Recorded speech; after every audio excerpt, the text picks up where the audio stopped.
Planino adalah julukan untuk pemain kelahiran Castello di Cisterna, 18 Juni 1974. Vincenzo Montella. Mendengar namanya, yang terpintas di pikiran Anda adalah mungkin selebrasi ikoniknya saat merayakan gol yang telah ia cetak. Merentangkan lengannya seperti sayap pesawat terbang. Kali ini, kami akan menyajikan kisah perjalanan karir Vincenzo Montella, pesawat kecil yang terbang tinggi bersama AS Roma. Tahun 1990, karir sepak bola Montella dimulai di Akademi Klub Empoli, yang saat itu bermain di Serie C. 5 musim ia habiskan di sana, sebelum klub Serie B, Genoa, merekrutnya. Bersama Genoa, ia tampil mengesankan dengan mencetak 21 gol dalam satu musim, dan mengantarkan Genoa meraih Anglo-Italian Cup. Berkat penampilan impresifnya, klub Serie A, Sampdoria, merekrutnya pada tahun 1996.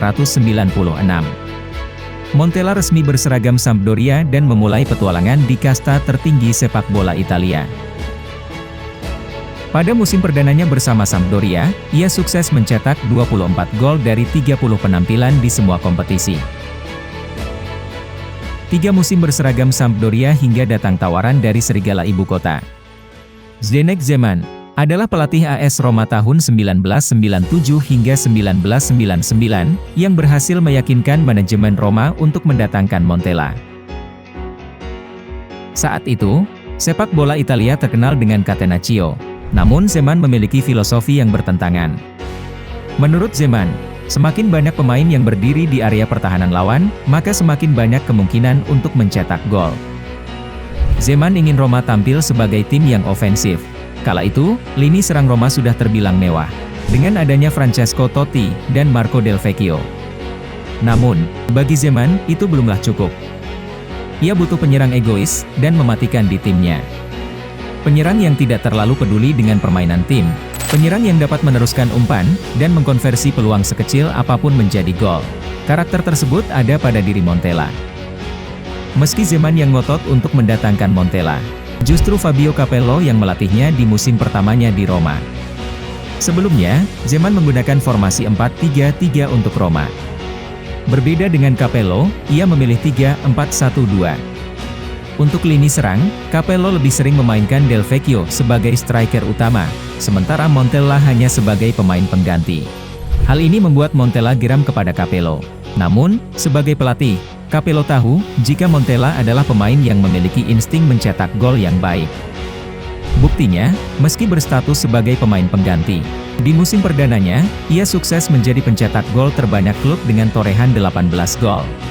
Sementara, Del Vecchio yang menjadi pemain utama hanya berhasil mencetak 11 gol saja untuk Roma. Namun, yang menjadi masalah bagi Capello adalah sifat egoisme yang dimiliki Montella.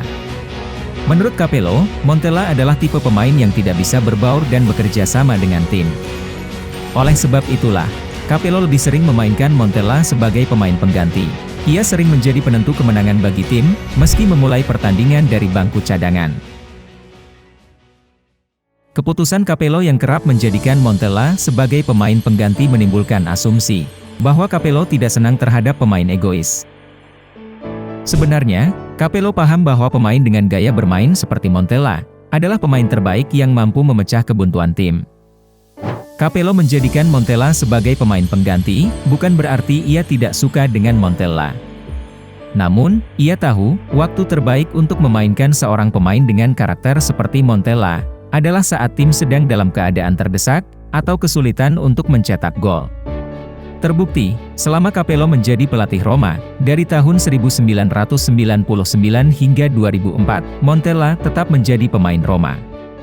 Selama masa kepelatihan Capello, Montella bermain sebanyak 117 pertandingan di Serie A.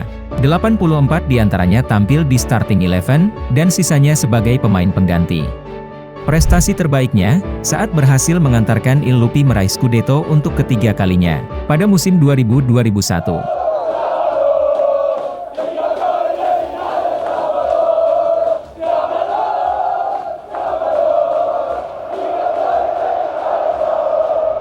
Saat itu, Montella mencetak 13 gol dari 28 penampilan. Tak hanya itu, ia juga ikut andil saat Roma meraih Supercoppa Italia 2001. Mereka berhasil mengalahkan Fiorentina dengan skor 3-0. Penampilan impresif bersama Roma membuatnya menjadi langganan masuk skuad timnas Azzurri, meskipun bukan pilihan utama pelatih Giovanni Trapattoni saat itu. Montella berhasil masuk skuad untuk Piala Dunia 2002 di Korea Jepang, mengisi pos penyerang bersama Christian Vieri, Francesco Totti, Marco Del Vecchio, Alessandro Del Piero, dan Pippo Inzaghi. Sebagai pemain, Montella adalah satu dari sedikit pemain yang tidak terlalu mementingkan kolektivitas permainan tim.